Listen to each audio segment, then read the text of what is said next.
നമസ്കാരം. ഉപതെരഞ്ഞെടുപ്പ് മാമാങ്കം കഴിഞ്ഞു. കുട്ടി ആണോ പെണ്ണോ എന്ന് അറിയുവാനുള്ള കാത്തിരിപ്പിലാണ്. എല്ലാവരും ജിജ്ഞാസയോടുകൂടി നോക്കുന്നത് പാലക്കാട്ടേക്കാണ്. കോൺഗ്രസ് മണ്ഡലം നിലനിർത്തുമോ അതോ BJP നല്ലൊരു തുടക്കം കുറിക്കുമോ? വോട്ടെടുപ്പ് കഴിഞ്ഞതോടുകൂടി കോൺഗ്രസിന്റെ ടീം മാനേജർമാരെല്ലാം മൗനത്തിലാണ്. ജില്ലയിലെ തലമുതിർന്ന നേതാവും മുൻ MP-യുമായ VS വിജയരാഘവൻ പറഞ്ഞ അഭിപ്രായങ്ങളും കോൺഗ്രസിന് അനുകൂലമല്ല. സന്ദീപ് വാര്യരെ കോൺഗ്രസിലെടുത്തത് കോൺഗ്രസിന് ദോഷം ചെയ്തു എന്നാണ് അദ്ദേഹം അഭിപ്രായപ്പെട്ടത്. രാഷ്ട്രീയ നിരീക്ഷകരുടെയും കാഴ്ചപ്പാട് അത് തന്നെയാണ്. തെരഞ്ഞെടുപ്പിന് മുൻപ് തന്നെ ഞങ്ങളത് റിപ്പോർട്ട് ചെയ്യുകയും ചെയ്തിരുന്നു. സന്ദീപ് വാര്യർ യഥാർത്ഥത്തിൽ ബുദ്ധിമോശമാണ് ചെയ്തത്. അദ്ദേഹം പൊതുപ്രവർത്തന രംഗത്ത് വന്ന കാലം മുതൽ തീവ്രമായി പ്രചരിപ്പിച്ചുകൊണ്ടിരുന്ന അദ്ദേഹത്തിന്റെ ആശയങ്ങൾക്ക് ഘടകവിരുദ്ധമായിട്ടുള്ള ചേരിയിലേക്കാണ് അദ്ദേഹം കൂറുമാറിയത്. പോരാത്തതിന് അദ്ദേഹം ആരെയെല്ലാം നല്ല കാലത്ത് ചീത്ത വിളിച്ചോ അവരുടെ എല്ലാവരുടെയും മുന്നിൽ പോയി പൊരുത്തപ്പെടാൻ ശ്രമിക്കുന്നതും കണ്ടു. കേരളത്തിൽ ഒരുപാട് പേർ പാർട്ടി മാറുന്നത് നമ്മൾ കണ്ടിട്ടുണ്ട്. എന്നാൽ ഇതുപോലെ അവമതിപ്പുണ്ടാക്കിയ ഒരു രാഷ്ട്രീയ പാർട്ടി മാറ്റം മറ്റാരുടെയും ചരിത്രത്തിൽ ഉണ്ടായിട്ടില്ല എന്നാണ് തോന്നുന്നത്. ആ സമയത്ത് അവിവേകത്തോടുകൂടി നടത്തിയ ഒരു കൂറുമാറ്റം എന്ന് വേണമെങ്കിൽ ഇതിനെ വിശേഷിപ്പിക്കാം. സുരേന്ദ്രന്റെ ടീം മാനേജർമാരായ P രഘുനാഥനോടും നാരായണ നമ്പൂതിരിയോടും ഒക്കെയുള്ള കടുത്ത വിരോധമാണ് സന്ദീപ് വാര്യരെ ഇതിന് പ്രേരിപ്പിച്ചത്. താൻ ചത്ത് മീൻ പിടിക്കുക എന്നൊരു പ്രയോഗമുണ്ട്. തന്റെ രാഷ്ട്രീയ ഭാവി അവസാനിച്ചിട്ടാണെങ്കിൽ പോലും K സുരേന്ദ്രന്റെ കിച്ചൺ ക്യാബിനറ്റ് പൊളിക്കണമെന്ന് കരുതിയിട്ടാണ് സന്ദീപ് വാര്യർ ഇതിനൊക്കെ ഇറങ്ങി പുറപ്പെട്ടത്. K സുരേന്ദ്രനെ പല കാര്യങ്ങളിൽ നിന്നും പിന്തിരിയാൻ പ്രേരിപ്പിക്കുന്നത് ഇവരാണെന്നാണ് പാർട്ടിയിലെ ചിലരുടെ ആക്ഷേപം. ആ വിവാദത്തിന് ചുക്കാൻ പിടിക്കുന്നതിൽ പ്രമുഖനായിരുന്നു സന്ദീപ് വാര്യർ. സത്യത്തിൽ BJP-ക്കാർ ഇനി കാണുമ്പോഴെല്ലാം സന്ദീപ് വാര്യർക്ക് കടുപ്പത്തിൽ ഒരു ചായ മേടിച്ചു കൊടുക്കണമെന്ന അഭിപ്രായമാണ് എനിക്കുള്ളത്.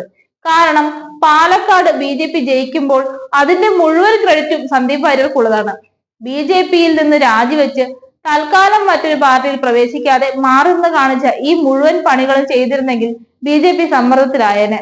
തന്റെ കൂടുമാറ്റത്തോടെ സുരേന്ദ്രൻ ദുർബലനാകുകയും ആ സ്ഥാനത്ത് നിന്ന് മാറ്റപ്പെടുകയും ചെയ്യുമെന്നായിരുന്നു സന്ദീപ് വാര്യർ വിചാരിച്ചിരുന്നത്. എന്നാൽ സുരേന്ദ്രൻ കൂടുതൽ ശക്തനായി തീർന്നു എന്നുള്ളതാണ് ഈ കൂടുമാറ്റത്തിന്റെ ബാക്കിപത്രം. സന്ദീപ് എതിർചേരിയിൽ ചേർന്നതോടുകൂടി BJP-യിലെ പടലപ്പിടക്കങ്ങൾ മുഴുവൻ അവസാനിച്ചു എന്നാണ് നമ്മൾ കാണുന്നത്.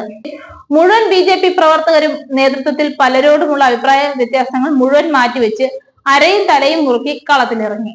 RSS ജാഗരൂകരായി അവരുടെ അഭിമാന പ്രശ്നമായി ഏറ്റെടുത്തു. പാർട്ടിക്ക് ലഭിക്കാവുന്ന മുഴുവൻ വോട്ടുകളുടെയും കണക്കെടുക്കുകയും ഓരോ വോട്ടും ബൂത്തിലെത്തിക്കുവാൻ മുൻകൈയെടുക്കുകയും ചെയ്തു. BJP-ക്ക് ഏറ്റവും സ്വാധീനമുള്ളത് പാലക്കാട് നഗരസഭയാണ്. 2021-ൽ 70% വോട്ട് രേഖപ്പെടുത്തിയ നഗരസഭ ഈ കുറി 71% ഉയർന്നു എന്നതും പിരായിരി, മാത്തൂർ, കണ്ണാടി എന്നീ പഞ്ചായത്തുകളിൽ 2021-ലെ 78 എന്നതിൽ നിന്ന് 71% കൂപ്പുകുത്തിയതും ശ്രദ്ധേയമാണ്. പിരായിരി പഞ്ചായത്തിൽ നിന്നുള്ള 6000-ൽ പരം വോട്ടിന്റെ പിൻബലത്തിലാണ് 4500 വോട്ടിന് ഷാഫി പറമ്പിൽ കഴിഞ്ഞ തവണ ജയിച്ചത്. ഇവിടെയാണ് സന്ദീപ് വാര്യരുടെ ജൂനിയർ മാൻഡ്രേക്ക് എഫക്ട്. കടുത്ത വർഗീയവാദിയായ സന്ദീപ് വാര്യരെ അസമയത്ത് കോൺഗ്രസിൽ എടുത്തതോടുകൂടി മുസ്ലിം സമുദായം ഒന്നടങ്കം എതിരായി എന്നാണ് ഇത് സൂചിപ്പിക്കുന്നത്. മുസ്ലിം വോട്ടിന്റെ ബലത്തിൽ തെക്കൻ തിരുവിതാംകൂറിൽ നിന്നുള്ള ഒരു വിളക്കിത്തല നായരെ സഭയിൽ എത്തിക്കാമെന്ന കോൺഗ്രസിന്റെ മനപ്പായസത്തിലാണ് മണ്ണു വാരിയിട്ടിരിക്കുന്നത്. സ്ഥാനാർത്ഥിയെ നിർണയിച്ചപ്പോൾ തന്നെ കോൺഗ്രസിന് തെറ്റിയെന്ന് ഞങ്ങൾ റിപ്പോർട്ട് ചെയ്തിരുന്നു. പാലക്കാട് തോൽവിയിൽ നഷ്ടം സംഭവിക്കുന്നത് VD സതീശന് തന്നെയാണ്. പ്രതിപക്ഷ നേതാവിന്റെ അശ്വമേധമാണ് ആരെല്ലാമോ ചേർന്ന് തടയിട്ടിരിക്കുന്നത്. UDF-ന് 2026-ൽ അധികാരം ലഭിക്കുകയാണെങ്കിൽ മുഖ്യമന്ത്രി കസേരയിലേക്ക് നോട്ടമിട്ടിരുന്ന മുഴുവൻ പേരും പരോക്ഷമായി ഈ മത്സരത്തിന്റെ ഭാഗമായിരുന്നു. സത്യത്തിൽ അവരുടെ ഒരു ബലാബലമായിരുന്നു ഇവിടെ മാറ്റുരച്ചത്. ഇടതുമുന്നണിയും അവസരത്തിന് ഒത്തുയർന്നു എന്ന് വേണം കരുതാൻ. കേരളത്തെ സംബന്ധിച്ചിടത്തോളം 2026-ന്റെ സെമി ഫൈനലാണ് ഇപ്പോൾ കഴിഞ്ഞത്. ഈ 2 നിയമസഭാ സീറ്റിലും കോൺഗ്രസ് വിജയിച്ചാൽ അത് CPM-ന്റെ അസ്തിത്വത്തെ തന്നെ ചോദ്യം ചെയ്യും.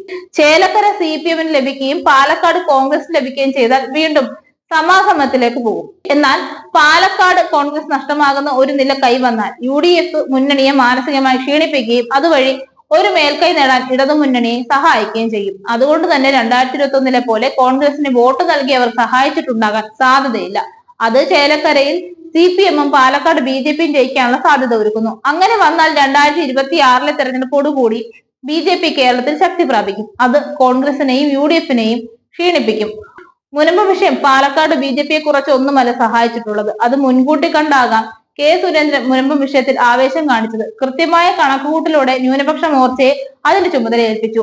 അവർ അത് ഭംഗിയായി നിർവഹിക്കുകയും ചെയ്തു. സന്ദീപ് വാര്യരെ കൊണ്ട് മുസ്ലിം സമുദായ നേതാക്കന്മാരുടെ വീട്ടിൽ മാരത്തൺ ഓട്ടം നടത്തിച്ച് കോൺഗ്രസ് നടത്തിയ പാഴ്ശ്രമത്തെ സുരേന്ദ്രൻ പൊളിച്ചടുക്കിയത് ന്യൂനപക്ഷ മോർച്ചയുടെ സംസ്ഥാന പ്രസിഡന്റ് ജിജി ജോസഫിന്റെ ഏകദിന ഉപവാസ സമരവും വി രാജേഷിന്റെ സെക്രട്ടേറിയറ്റ് സമരവും കൊണ്ടാണ്. നിശബ്ദ പ്രചാരണ ദിവസത്തിൽ ഇവർ രണ്ടുപേരുടെയും പ്രകടനം കൗതുകകരമായ കാഴ്ചയായിരുന്നു. ഈ ഉപവാസവും വി രാജേഷിന്റെ മാർച്ചും തെരഞ്ഞെടുപ്പിനെ കുറച്ചൊന്നുമല്ല സ്വാധീനിച്ചത്. 3000 വോട്ടിൽ താഴെയാണ് കൃഷ്ണകുമാറിന്റെ ഭൂരിപക്ഷമെങ്കിൽ അത് തീർച്ചയായും മുനമ്പം എഫക്റ്റ് ആണ്. പാലക്കാട് മണ്ഡലത്തിൽ ഏതാണ്ട് 5000 അടുത്താണ് ക്രിസ്ത്യൻ വോട്ടുകൾ ഉള്ളത്. അതിൽ ഒരു 1500 വോട്ടെങ്കിലും മുനമ്പം വിഷയത്തിന്റെ പേരിൽ മാത്രം കൃഷ്ണകുമാർ നേടിയിട്ടുണ്ട്. അങ്ങനെയെങ്കിൽ ദൂരവ്യാപകമായി അത് ഉണ്ടാക്കുന്ന പ്രത്യാഘാതം ചെറുതായിരിക്കില്ല. സോഷ്യൽ മീഡിയയിൽ കണ്ട ഒരു കുസൃതി പങ്കുവെച്ച് അവസാനിപ്പിക്കാം. സമസ്തയുടെ പ്രസിഡന്റായ മുഹമ്മദ് ജിഫ്രി മുത്തുക്കോയ തങ്ങളെ കാണാൻ സന്ദീപ് വാര്യർ എത്തി. സമസ്തയോട് എന്നും സ്നേഹവും ബഹുമാനവും മാത്രമേ ഉണ്ടായിരുന്നുള്ളൂ എന്നും പുരാണങ്ങളെ പോലും സമസ്തയെ പറ്റി വിശദമായി പറഞ്ഞിട്ടുണ്ടെന്നും സന്ദീപ് അടിച്ചുവിട്ടു. അത്ഭുത പരതന്ത്ര കുതന്ത്രനായി മുത്തുക്കോയ തങ്ങൾ സന്ദീപ് വാര്യരോട് ചോദിച്ചു, പുരാണത്തിൽ എവിടെയാണ് സമസ്തയെ പറ്റി പറഞ്ഞിരിക്കുന്നത്? ലോകാ സമസ്ത സുഖിനോ ഭവന്തു.